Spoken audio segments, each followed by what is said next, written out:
Hello everybody, we're back on Chatty Sparkly Runners and we're looking at when to do faster, harder training. Yeah. And this is the second part of the video, isn't it? Yeah. We've done about... So if you want to find out about what it is, what harder, faster training is, we did that last week. You're going to ask me a few questions and I'll do my questions. best to answer them. Yeah. Okay, so Colin, who should do harder, faster training? Well, the faster training, where you are getting your body's emergency system up and running, that makes you get out of breath and heavy legged, is really only for the more experienced people, and I'll explain why. That if you've not been running very long, you'll make much bigger gains by staying chatty and getting the body to adapt. Keeping it aerobic. Keeping it aerobic, having a bigger heart, more blood capillaries and everything like that. It's only when that the improvement stops, you know, really improving from week to week, that you might want to go up. And then you do the hills like we explained, so that you get stronger, and then only then would you go on and do the faster stuff. So you'll know if you're ready, if you've been running for quite a while and you found that you're not improving doing all the aerobic running, the chatty running. Yeah, you will improve by doing the hills that people probably, that's where people make the biggest gains, I think, in my experience anyway. The other group of people, so beginners wouldn't do it. I would think you'd have to be running for at least 2 years before you would want to do anything slightly faster. And the other is people that haven't finished going through puberty, because a youngster won't have this energy system developed. And that's quite important. Yeah, isn't it? so that body's energy that. system. So there's no point in doing it because you're asking them to do something that they physically can't do. So when you go to junior park run, you'll see they're set off like the clappers and then they're stopped dead. What about somebody who's been running for 2 years but they've only been running twice a week? Yeah, well, then possibly they'd get bigger gains from running 3 or 4 times a week of getting chatty. And I think also the other thing is, would you go faster if you hadn't built up to 90 minutes for your long run? That's you're probably you probably get more benefit from doing your long run, increasing your long run. And once you've got that regularly in your training. So who should do it? People that have been running longer than experienced 2 years, people that have gone through puberty, people that have done a lovely long base phase and gone through the hill phase to strengthen up, and then they're ready for the harder. So it's almost, people think, there isn't a need for harder, faster training, but if you want to do your 5k parkrun PB, you said before, it's the icing on the cake, isn't it? Definitely. We've done a video on that. Yeah. So I think you might have slightly answered my next question. What's that? Which is when you do it. Now you mentioned that, didn't you? Yeah, so, well, I've done that, so that's when you do it. Once you've done some hills and once you've built up. Yeah, and I'll go through what a typical session is now, so that everybody knows what a typical session. So so first of all, because you're going fast, you're going to have to do a lot more warming up, because you will warm up for any run to the speed that you're running at. So therefore, because you're going to be running faster, you'll be running at your 5k pace. So a couple of laps of the track's not going to do. No. So this is what I would do. I would do 3 minutes of walking. I would do 3 or 4 minutes super chatty jogging. I then build up so that I've now gone out for 12 minutes doing the rest chatty.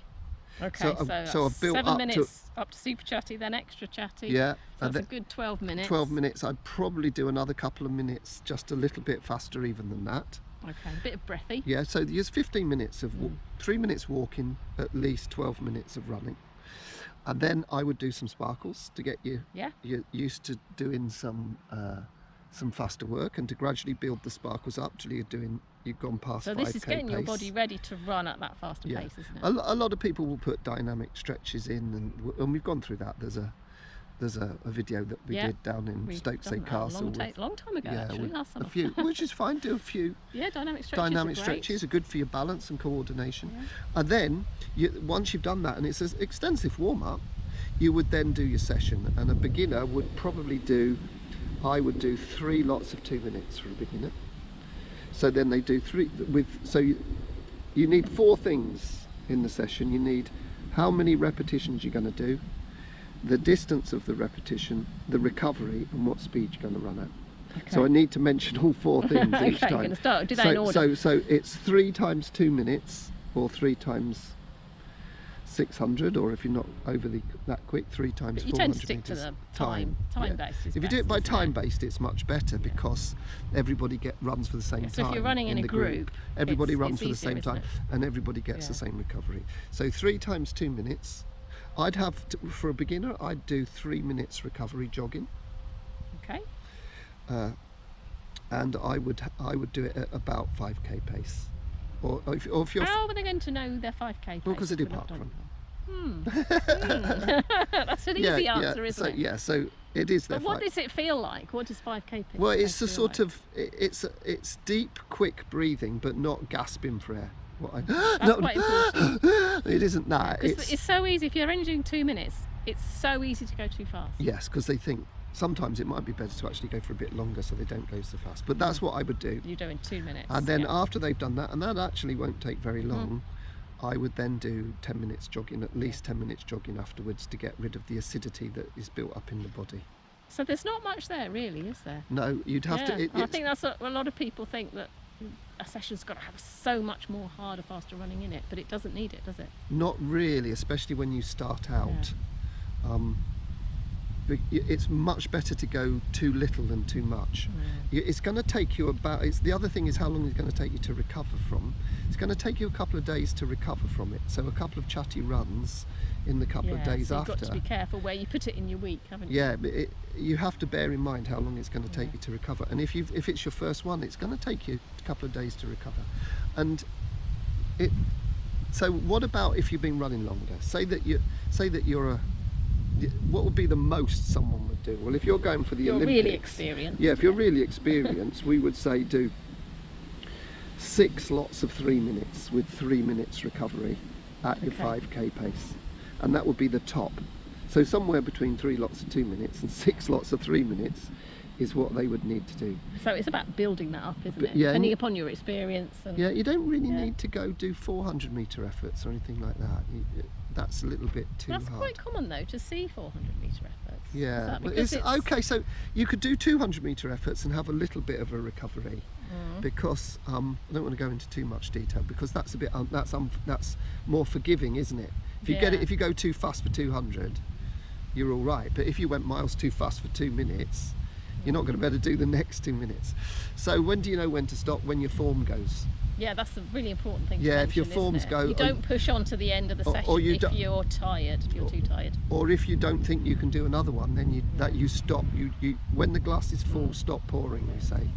I'll say that again. When the glass is full, stop pouring. Don't push on. Yeah, and I've got to get to the end. I've Yeah, got the to other do it. thing is that you will see rapid improvements, but it's this body's energy, this body's emergency energy system, this anaerobic way of getting energy, is very short pathway, and you don't really, you can't really improve it very much at all. So after 4 weeks, That's not very long, is it? 4 So it's 4 or 5 sessions, perhaps maximum of 8 sessions. You've probably maxed it out. So the idea is then to do those 4 weeks just before you're trying to Well, do no, your because you've got to 5K, have or- a little bit of. You've got to come off that and do a couple of time trials. So 6 weeks before? Yes, perhaps I would say 8 weeks before. 8 weeks before. You can do your 4 weeks. and 8, then 7, recovery. 6, and 5 weeks before, and then you've got 4 weeks leading into it. Well, that we'll go into that next. Yeah, that's where we're That will going be next. next week. Yeah, that's where we're Yeah. going in. What do you do? Because it's very important that when the glass is, I've said it 3 times now, when the glass is full, stop pouring. So when you will improve rapidly, and so the trap that people fall in is they think, I'm improving rapidly with this hard training. So I've got to keep carrying on, I've got to do but it again, but it doesn't work. It'll make you injured, or Yeah. you'll just lose your running mojo, or you just won't improve. So it's a brave person that knows when to stop. So just remember, it's the icing on the cake. Yeah, but it makes the cake so much nicer to eat when the ice is on. So that's 2 weeks then on harder, faster training. Yeah, and Next week, about how to put all your training together, ready to get ready for a PB. Okay, what I started to talk about there, didn't I? You Yeah. just touched I did, it. didn't I? Okay. Okay, so we'll look forward to that next week. And we're here at the running track. 'cause Yeah, the good running place track for is harder, faster running. Yeah, especially for the coach, because it means I don't have to keep up with him. I can just stand over there or walk from one side to the other. So if you've got any questions about anything that we've said, Coaches love yeah, to talk about they do, don't they? repetition sessions, and this is my There's special a lot out there as well, so Yeah. do, if you spot one and you think, do you think that, not sure if that's suitable, post it and see. post it and we'll comment. Yeah, Colin will comment anyway. My thoughts on it are, most people go a bit too fast Yeah. in their efforts, and also the recovery isn't long It's enough. never for long them. enough, is it? On lots of things. It's got to be at least 1-to-1 recovery. So 1 minute of running is at least 1 minute of recovery. Okay. That's why I said 3 minutes of recovery for 2 minutes for the beginner, to give them a Yeah. nice long recovery before they do the next Or one. 3 to 3 experience. Yeah. Yeah. I'm sure. Could be lots of questions. I there. think this will be the most questions we've ever, apart from the marathon training one, Yeah. Okay. the most questions we've ever been asked. Brilliant. Okay, then we'll see you next week.